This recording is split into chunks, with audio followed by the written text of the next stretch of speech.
We first heard about Russia's Internet Research Agency in the aftermath of the 2016 election. Lawmakers in the US claiming that this agency had sown discord and influence campaign via social media against Hillary Clinton in the lead up to that election. We're now hearing about them again, but this time in a far smaller scale. Facebook and Twitter saying that they've removed a small network of accounts linked to that very same agency. Facebook saying that they've removed 13 accounts. Twitter saying that they've removed 5 accounts. Graphica, they are a social media research institution. They looked deeply into what they could find about this network of accounts. Now, Ben Nemo, he is the head of investigations at Graphica. He released a detailed thread saying that there was a fake website set up. This website geared towards left-leaning side of politics. It didn't have much influence, he said, and there was a small amount of US election content, but it is interesting to see what kind of tactics are at play here.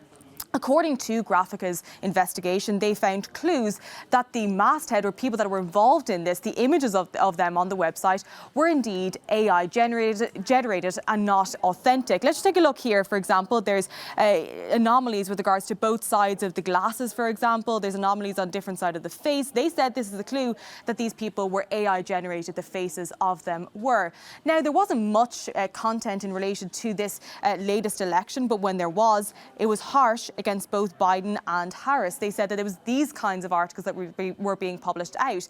And they said to make the website seem more legitimate, they tried to hire legitimate writers without them knowing that these writers knowing that they were going to be involved in this so-called fake website, according to that analysis by both Facebook and Twitter.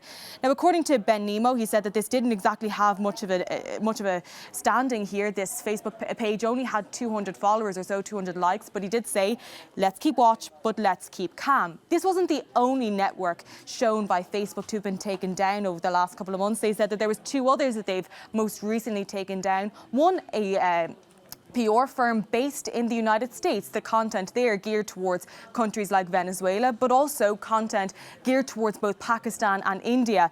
They said these far larger networks here, they removed 453 Facebook pages, 103 accounts, 103 pages, 78 groups that were operated from Pakistan, focused on both Pakistan and India. But just some takeaways about this. First of all, it shows that these kind of influence campaigns, they're not just run by Russia, they're run by different countries, this time Pakistan, India and the US listed here.